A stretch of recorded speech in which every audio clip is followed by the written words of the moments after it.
मेरा बहुत महत्वपूर्ण प्रश्न है।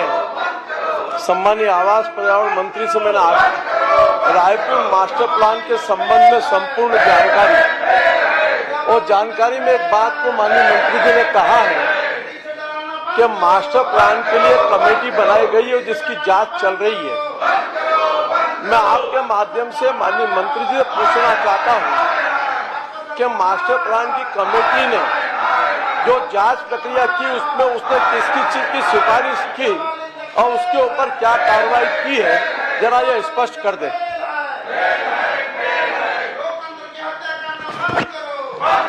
माननीय अध्यक्ष महोदय, जो रायपुर के पहले 2031 तक के लिए मास्टर प्लान बनाया गया था, उसमें 163 शिकायतें प्राप्त हुई हैं और उसके जांच के लिए कमेटी गठित की गई है और शिकायत बहुत ज़्यादा हैं और उनके निराकरण के लिए बहुत डीप में जाकर काम करना पड़ रहा है, इसलिए थोड़ा समय लगा है और बाकी इस पे कार्रवाई की जाएगी।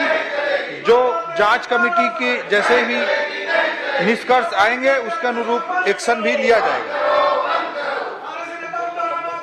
माननीय अध्यक्ष महोदय, माननीय मंत्री जी ने स्वीकार किया है कि जांच में बहुत सारी अमितताएं निकली है और जब वो पूरी के पूरा मास्टर प्लान फ्यूचर प्लान के लिए बनाया जाता है और उसकी दृष्टि ये रहती है कि माननीय 2031 तक रायपुर के डेवलपमेंट विजन के साथ डेवलपमेंट कैसा होना चाहिए, कहाँ का क्या होना चाहिए, उन सब चीजों में उसको ध्यान दिया जाता है। माननीय आपके माध्यम से इतना पूछना चाहता हूं कि उसमें ऐसी कौन कौन सी कमियां निकली जिन कमियों के कारण मास्टर प्लान वर्तमान में जो है वह लागू है या नया मास्टर प्लान लागू है, जरा ये स्पष्ट कर दे। माननीय अध्यक्ष महोदय, जो 163 शिकायतें की गई हैं उसी के आधार पर मैंने प्रथम दृष्टया कहा है कि कुछ बिंदुओं में प्रथम दृष्टया कुछ भी संगतियां दिखती हैं। हालांकि इस मास्टर प्लान को बनाते समय एरिया बहुत बड़ा था, बड़ा बना लिया गया था। उस पॉइंट ऑफ व्यू से URDPFI urban and regional development plan formulation and implementation guideline, इसको प्रथम दृष्टया तो दिखता है कि पालन किया गया है और जो उसकी प्रक्रिया है धारा 4, धारा 17 का, धारा 18(1), धारा 18(2), धारा 18(3), धारा 19(4), इन प्रक्रियाओं को पालन किया गया भी दिखता है। लेकिन जो शिकायतें प्राप्त हुई हैं उसमें भिन्न उपयोग दर्शित किए जाने के संबंध में असंगत भू उपयोग के आधार पर परीक्षण के संबंध में URDPFI गाइडलाइन के अनुसार आमोद प्रमोद भूमि उपयोग का परीक्षण के संबंध में जलाशय अंतर्गत दर्शित भू उपयोग का वर्तमान जलाशय एवं उनकी अवस्थिति के संदर्भ में परीक्षण एवं जांच, प्रस्तावित मिश्रित भू उपयोग का नियोजन मापदंडों के अनुरूप परीक्षण, मध्यवर्ती क्षेत्रों में मार्गों की प्रस्तावित चौड़ाई का परीक्षण, ये 6 प्रमुख बिंदु हैं जिसके आधार पर जांच प्रक्रिया को आगे बढ़ाया जा रहा है। और जांच का रिपोर्ट आते ही जो भी एक्शन लेना है वो निश्चित रूप से लिया जाएगा। माननीय अध्यक्ष महोदय, माननीय मंत्री जी ने जो खामियां थी वो गिना दी कि मास्टर प्लान निर्माण करने में किन किन चीजों की त्रुटियां हुई वो आपने बता दी और आपके संज्ञान में स्पष्ट आया है कि माननीय अध्यक्ष महोदय लगभग 1487 आपत्ति, मेरे प्रश्न के उत्तर में बताया गया कि 1487 आपत्तियां थी और जिसके अंदर आपने 1031 आपत्तियों को खारिज किया। बची हुई आपत्तियों पे आपने आपत्तियों का निराकरण के संबंध में वो कमेटी ने क्या निर्णय किया, मैं यह पूछना चाहता हूं। दूसरा, जब कोई मास्टर प्लान की कल्पना होती है तो फ्यूचर प्लानिंग के हिसाब से होती है। आपने कोई लैंड यूज चेंज किया तो किस कारण किया, लैंड यूज चेंज करने की आवश्यकता क्यों पड़ गई, आपने जितनी एमआर रोडें थी वो विलोपित करने की आवश्यकता क्यों पड़ गई।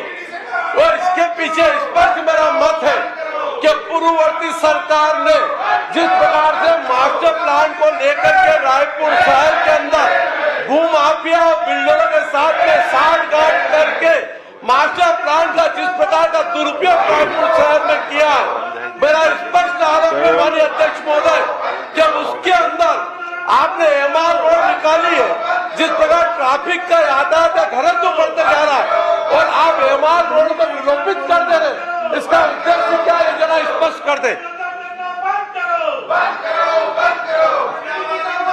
माननीय अध्यक्ष महोदय, जो सम्माननीय सदस्य ने विषय उठाए हैं वो बहुत महत्वपूर्ण है और उसके दृष्टिकोण से मैं स्पष्ट करना चाहूंगा कि जो 1400 आपत्तियों की बात उन्होंने रखी है वो दावा आपत्ति के समय रखी गई है।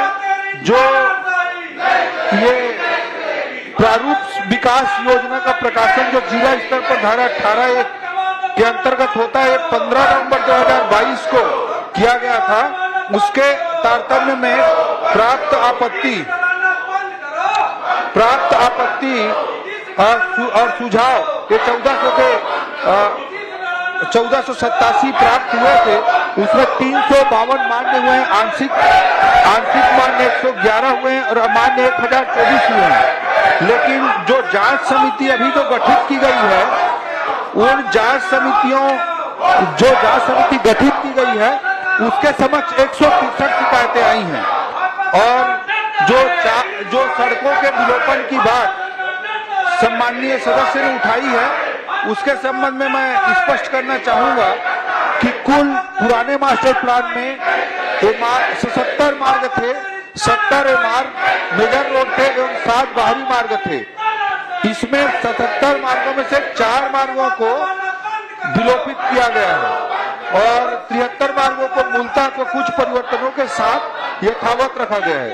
और इस मास्टर प्लान में जो क्षेत्र है वो लगभग दोगुना हुआ है और उसमें 64 नवीन मार्ग भी प्रस्तावित हुए हैं। तो वो भी जो सड़क 4 विलोपित किए गए हैं वो भी जिला कमेटी की उसमें अनुशंसा आई है। लेकिन अगर सम्माननीय सदस्य जो हमारे जांच के बिंदु जिसे मैंने अवगत कराया है उसमें इसे सम्मिलित करना चाहे तो इसको भी हम सम्मिलित कर सकते हैं। मेरा उद्देश्य माननीय अध्यक्ष महोदय किसी को लेकर के नहीं है, मेरा उद्देश्य इस शहर के डेवलपमेंट प्लान के ऊपर है। ये राजधानी के विजन के साथ में आपने कोई मास्टर प्लान बनाया है, वो मास्टर प्लान में अगर कोई रोडें आपने दर्शाई है और जो सालों साल से वो रोड आपने एमआर के रूप में दर्शा करके रखी है, आज क्या आवश्यकता पड़ गई हमारे को कि उन रोडों को विलोपित करना पड़ा।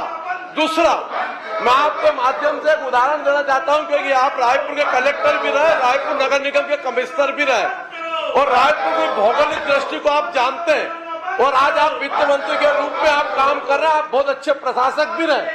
मैं इस चीज को इसलिए कह रहा हूं कि यह दूरदृष्टि और किसी की नहीं है। रायपुर शहर के मास्टर प्लान में फिर मेरा एक मत है कि मास्टर प्लान में भूमाफियाओं से मिलकर के, बिल्डरों से मिलकर के जमीनों का लैंड यूज चेंज किया गया खाली उनको उपलब्ध करने के लिए। रायपुर शहर के अंदर मास्टर प्लान में कोई आम जनता को राहत नहीं मिली। ये 14 रोड जो विलोपित की गई, क्या इन विलोपित रोडों के ऊपर जिन अधिकारियों ने रिकमेंड की, क्या उनकी एक बार पुनः परीक्षण कराएंगे? माननीय अध्यक्ष महोदय, जो सम्माननीय सदस्य की चिंता है वो बहुत जायज है और मध्य क्षेत्र की जो सड़कें हैं वो नक्शे में विलोपित कर दी गई हैं। वो सूची उसकी विलोपित हुई है लेकिन वो सड़कें नक्शे में हैं अभी फिलहाल। और जांच कमेटी के बाद जो हम लोग इस बिंदु को भी हम लोग लिए हुए कि मध्य क्षेत्र में मार्गों की प्रस्तावित चौड़ाई का परीक्षण भी जांच के बिंदु में सम्मिलित है। और मैं सम्माननीय सदस्य को आपके माध्यम से स्पष्ट रूप से अवगत कराना चाहता हूं कि ये मध्य क्षेत्र की सड़कें जो नक्शे में हैं उनकी सूची भी जांच कमेटी की रिपोर्ट के बाद प्रकाशित की जाएगी और वो सड़कें विलोपित नहीं। माननीय अध्यक्ष महोदय, आपने जो कहा है कि सड़कें विलोपित नहीं होगी, जब तक क्या पुराना मास्टर प्लान लागू रहेगा या नया मास्टर प्लान लागू होगा, स्पष्ट कर दें। अध्यक्ष महोदय, मध्य क्षेत्र की जो सड़कें नक्शे में हैं, सूची उसका गायब दिखता है, लेकिन नक्शे में वो है।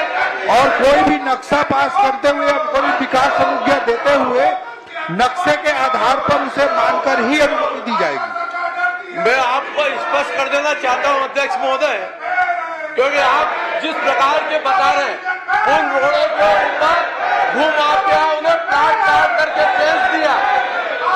वो एक प्लाट के 20 से 10 एकड़ की जमीन उसके बीच से रोड जा रही है, उसको विलोपित कर दिया। ये ना उस व्यक्ति को ओब्लाइज करने के लिए वो रोड विलोपित की गई ऑनली। मैं ऐसे कई उदाहरण जहाँ रेसिडेंशियल है। माननीय अध्यक्ष जी, बहुत लंबा विषय, शहर का विषय, और मैं आपसे मैं आपका ध्यान आकर्षित करना चाहता हूँ, क्या मास्टर प्लान लागू करने के पहले क्या शहर को अलग अलग जोनों में बांटा गया? क्या और अगर बांटा गया तो क्या वहां पर व्यापार डेवलपमेंट करने के लिए कोई योजना, वहां पीएसपी की कोई योजना, वहां फ्यूचर प्लानिंग के लिए किसी प्रकार की कोई योजना, या इस मास्टर प्लान में कहीं दर्शित नहीं होती? अध्यक्ष महोदय, खाली एक तरफा पूरा ग्रीन बेल्ट कर दिया और एक तरफा पूरा रेसिडेंशियल कर दिया, और ये आपके संज्ञान में चीजें आई है। मैं एक छोटा सा उदाहरण आपको और देना चाहता हूं। राजकुमार कॉलेज की मेन रोड और 240 फीट की रोड थी, इसलिए थी कि दोनों तरफ एजुकेशन हब है। एक तरफ एनआईटी है, एक तरफ आयुर्वेदिक कॉलेज है, रविशंकर विश्वविद्यालय। आज तक मैं भी उस विभाग में 10 साल रहा हूँ। कई लोगों ने अपील की, लेकिन हमने एजुकेशन हब होने के कारण कहीं उसकी चौड़ाई खत्म नहीं की। आपके पूर्ववर्ती सरकार ने उसको 140 फीट कर दिया और पूरा कॉमर्शियल के लिए खोल दिया। वो पूरा एजुकेशन हब बर्बाद हो गया। माननीय अध्यक्ष महोदय, ये इस प्रकार का बंदर पाठ जो हुआ, मेरा आग्रह है कि एजुकेशन हब को सुरक्षित रखने के लिए क्या यथावत जो पहले प्रावधान था वो प्रावधान किया जाएगा? माननीय अध्यक्ष महोदय, इस मास्टर प्लान के बनाने की प्रक्रिया को देखते हैं तो प्रक्रियाओं का पूरा पालन किया हुआ दिखता है प्राइमा फेसी, और जो नाम्स हैं वो बहुत बृहद नाम्स हैं, जिसमें वो आवासीय का जो एरिया डिफाइन करता है वो 36 से 38%, उसको भी 39% पालन कर लिए। वाणिज्य में, औद्योगिक में, सब में पालन कर लेते हैं, लेकिन एरिया को जो डबल कर दिया गया उसके कारण हो सकता है अनेक अंदर की स्थितियों में खेल गड़बड़ किया गया होगा। तो जो मैं आपके माध्यम से सम्मानीय सदस्य को स्पष्ट करना चाहता हूं कि जो सड़कें विलोपित या मॉडिफाइड की गई हैं वह भी इस जांच कमेटी के दायरे में है और उसके जांच में लिया जाएगा। और सम्मानीय सदस्य ने राजकुमार कॉलेज सड़क की का विषय उठाया है। राजकुमार कॉलेज सड़क की चौड़ाई 67 मीटर थी पहले, वो 45 मीटर की गई है। सड़क के दोनों ओर की लैंड यूज को पीएसपी किया गया है। पीएसपी में एजुकेशन सब आता है, लेकिन मैं आपके माध्यम से सम्मानीय सदस्य को अवगत कराना चाहूंगा कि अगर उसमें कोई भी विषय है तो उसे हमें दे दें लिखित में।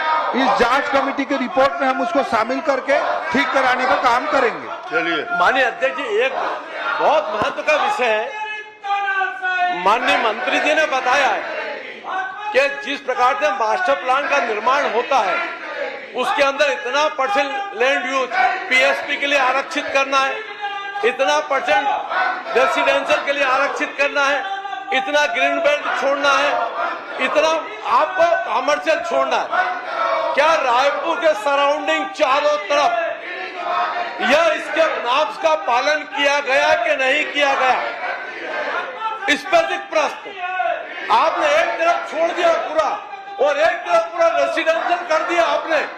यही एक सबसे बड़ा है कि जब मास्टर प्लान बनता है तो पूरा शहर की एक रूपता के हिसाब से बनता है, फ्यूचर प्लानिंग के हिसाब से बनता है, ताकि एक तो कॉमर्शियल भी हो, रेसिडेंशियल भी हो, पीएसपी भी हो, कॉलेज भी हो, उद्यान भी हो। क्या ये चारों तरफ खाली आपके जो अधिकारी है और जो एजेंसी ने एक तरफा जो छोड़ा है, क्या उसकी जांच करा सुनिश्चित प्लानिंग योजना करेंगे, ये आपके माध्यम से आग्रह है। दूसरा, राजकुमार कॉलेज का कॉमर्शियल नक्शे पास हो रहे हैं उस रोड पर, आपने पीएसपी कहा है, उस रोड पर कॉमर्शियल नक्शे निगम पास कर रही है, क्या वह सिर्फ एजुकेशन हब के लिए आरक्षित करेंगे या स्पष्ट घोषणा कर दें? माननीय अध्यक्ष महोदय, जो लैंड यूज का जो परसेंटेज है वो अगर कहीं पर कम हुआ है उसको भी जांच के बिंदु में हम सम्मिलित कर कार्रवाई करेंगे, और जो राजकुमार कॉलेज का जो पीएसपी लैंड यूज है वही अलाउ किया जाएगा, पीएसपी से अलग अलाउ नहीं करेंगे। जांच में परीक्षण करके इस बात को हम सुनिश्चित करेंगे। माननीय अध्यक्ष जी 2 मिनट, आप 2 मिनट के लिए नहीं, उसमें एक है, आपने जो कहा है मैं आपकी बात पर सहमत हूं। आप एक अच्छे प्रशासनिक अफसर रहे और रायपुर को जानते हैं, आप निगम के कमिश्नर भी रहे। यह लैंड यूज जो है और शहर के सराउंडिंग चारों तरफ, यानी खाली एक तरफ का जो लैंड यूज चेंज हुआ है, अगर रेसिडेंशियल है तो चारों तरफ होना चाहिए, कॉमर्शियल है तो चारों तरफ होना चाहिए, पीएसपी है तो चारों तरफ होना चाहिए। मूल उद्देश्य यह है कि शहर के चारों हिस्सों का डेवलपमेंट होना चाहिए, उस दृष्टि से मास्टर प्लान का निर्माण होना चाहिए। जब तक यह नया मास्टर प्लान लागू नहीं होता है तो क्या इस मास्टर प्लान के अंदर कोई समय सीमा निर्धारित करके, क्योंकि क्या हो गया अध्यक्ष महोदय, अभी नए मास्टर प्लान की आड़ के अंदर नक्शे पास हो रहे हैं और जांच चलती रहेगी। मेरा आग्रह इस पर रोक लगा करके आप जितनी जल्दी उसका निर्णय कर दे, यही मेरा आपसे आग्रह है। माननीय अध्यक्ष महोदय, पहले जो मास्टर प्लान था वो लगभग 16,000 हेक्टेयर था, और बाद में जो नए मास्टर प्लान का एरिया बना वो 35,000 हेक्टेयर बन गया। इसी कारण से वो परसेंट को मेंटेन किया गया ऐसा लगता है प्रथम दृष्टया, और माननीय जो सदस्य हैं उनकी चिंता बिल्कुल जायज है कि एक एरिया को पीएसपी पूरा कर दिया गया, कुछ गांवों को पूरा का पूरा पीएसपी कर दिया, ऐसा प्रथम दृष्टया दिखाई देता है, और कुछ गांवों को पूरी तरह से उससे मुक्त कर दिया गया, और एरिया को बढ़ा करके इस तरह से प्रथम दृष्टया दिखाई देता है। जांच में इस बिंदु को कवर कर रहे हैं, और सब माननीय सदस्य और भी कहीं का कोई बिंदु है तो उसको हमको दे दें तो हम उसको ठीक करने का काम करेंगे, और उन्होंने जल्द से जल्द इसको कराएंगे। अध्यक्ष महोदय जी, हम विधानसभा की प्रक्रिया कार्य संचालन नियमावली के 250 के उपनियम 1 के तहत सदस्य श्रीमती अनिला भेड़िया जी, सदस्य श्री भोलाराम साहू जी, सदस्य श्री राम कुमार यादव जी, सदस्य श्रीमती यशोदा नीलंबर वर्मा जी, सदस्य श्रीमती सावित्री मनोज मंडावी जी, सदस्य श्री व्यास कश्यप जी, इन्हें निलंबित किया गया है। कृपया सदन की कार्रवाई से बाहर चले जाएं। सब सदन की कार्रवाई 10 मिनट के लिए स्थगित।